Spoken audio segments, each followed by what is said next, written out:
Hello there, and welcome to Tap Blues into Breakthroughs. Today I want to share some quick tips with you to help you get the most out of your tapping sessions. Let's dive right in. The first tip is to stay hydrated.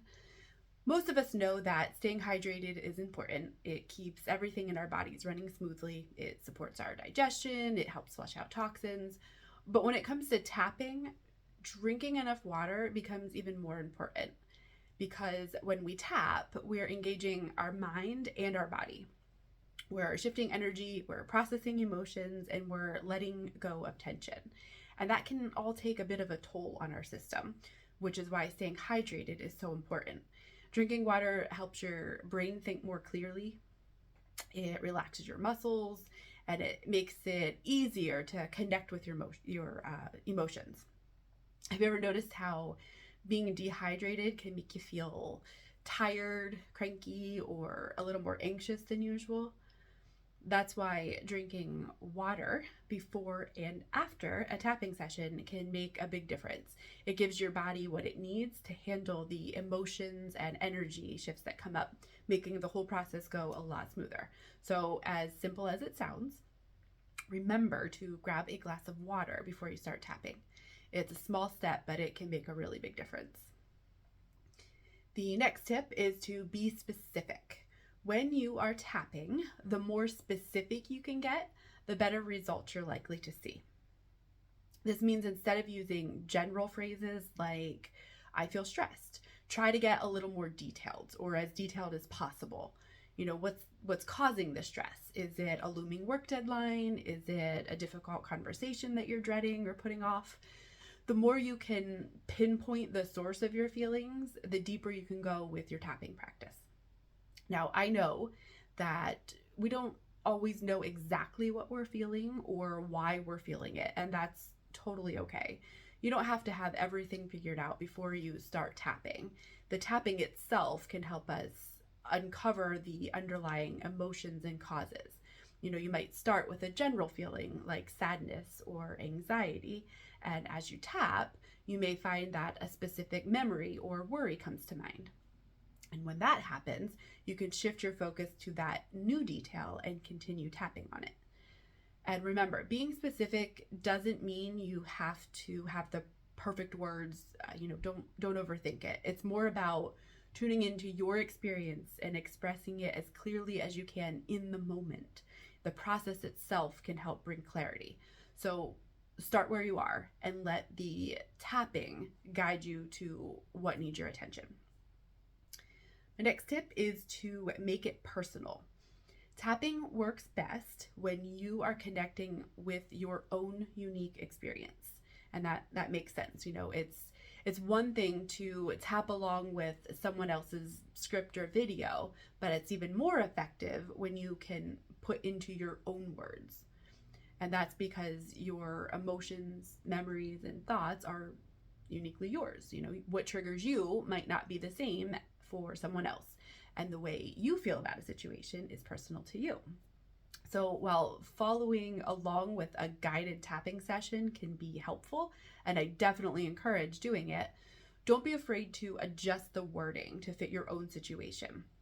If a guided phrase doesn't resonate, tweak it until it feels right. A couple examples. During the setup statement, if saying, I deeply and completely love and accept myself feels off, if that's common for a lot of people, especially when they're just getting started, you can adjust it. Try, I'm learning to love and accept myself, or if that's even too much, I'm open to relaxing. Or if you're tapping on stress, instead of something general like I'm stressed about work, get even more specific. You might say I'm worried about this project deadline because I don't feel prepared. Another example, if a script says something like, I feel so angry, and it feels more natural to you to say, I'm so pissed right now, then say that. The more specific and personal you can make it, the more likely it is to hit the core of what you are feeling. And if you ever feel stuck, just start by speaking honestly about what you are experiencing. You don't need to have a perfect script or plan. The most important thing is that it feels true for you in that moment. Tapping is all about connecting with your own emotions. So trust yourself and let your words flow naturally. The next tip is all about persistence.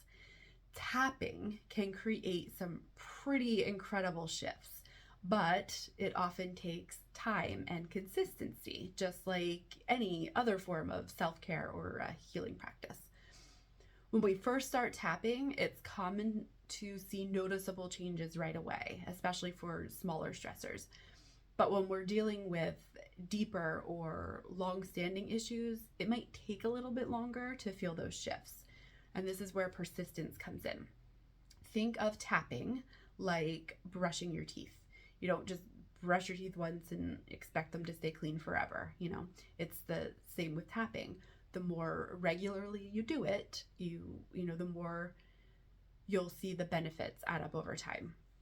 And here's the thing, you don't have to spend hours tapping every day. If that's what's holding you back, even just a few minutes each day can make a huge difference. The key is to stick with it, especially when you're not seeing immediate results, because sometimes the shifts are subtle at first. They might look like feeling a little bit calmer or having a little less tension in your body. But over time, the small changes add up. And if you keep tapping, you'll start to notice bigger, more significant changes as well. So be patient with yourself and give yourself the time and space to experience the benefits. Persistence really pays off when it comes to tapping. And my last tip for today is to track your progress. It's easy to overlook the effectiveness of tapping, especially when the changes are subtle or happen gradually, like we talked about. If you don't make a point to consciously notice the shifts, you might feel like tapping isn't working. And that, of course, can make it harder to stay motivated to keep doing it. But when you track your progress, you can see how far you've come, which builds momentum and keeps you motivated to continue your practice. Now, there are several ways you can track your progress, but here's just a few. You can keep a tapping journal, and you can get as detailed or not detailed as you want. Just jot down a few notes about how you're feeling before and after your tapping sessions. Even quick reflections like a few words or sentences can help you notice patterns and changes over time. But you can feel free to get really in depth with it too. You can make a whole Google spreadsheet, the topic that you tapped on, how long you tapped, what you felt before, what you felt after, things that came up. Just there's a lot of wiggle room there. It doesn't have to be that detailed. It can be as detailed or not detailed as you'd like it. Or if you prefer speaking over writing, try recording voice memos to capture your thoughts and feelings before and after a session. If journaling isn't your thing, you can just open the voice recorder on your phone, make a little separate folder, whatever works for you, and just say, tapping on this, feeling this kind of way. And then after the session, just finished my tapping on such and such, and the intensity decreased by this much, or this came up and I'm gonna tap on that another day. Another option is to rate your emotions on a scale of 1 to 10 before and after tapping. A lot of people call that the SUDS scale or the SUDS rating. It's a really simple system that provides a quick snapshot of changes in emotional intensity, and it brings any awareness to any immediate relief that you might feel. And on the flip side, if you notice that the intensity increases, it can indicate that you've uncovered something specific to tap on and work through.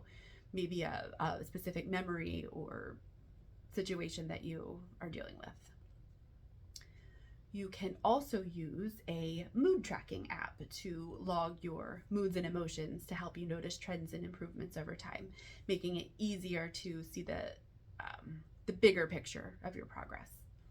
It doesn't matter how you track as long as it resonates with you, because by regularly tracking your progress, you create a feedback loop that builds momentum.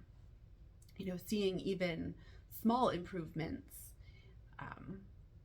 Seeing even small improvements reinforces your belief in the process and makes it easier to stay persistent. It's just a simple practice that can make a big difference in your tapping journey. And there you have it. 5 simple yet powerful tips to help you get the most out of your tapping practice. Remember to hydrate, be specific, make it personal, stay persistent, and track your progress. It's all about setting yourself up for success and giving your body and mind what they need to release what's holding you back. By incorporating these tips into your routine, you'll start to notice those shifts, both big and small, that turn those blues into breakthroughs, one tap at a time, as I like to say. I'm very grateful that you joined me today. Thank you so much, and I will see you next time. Bye for now.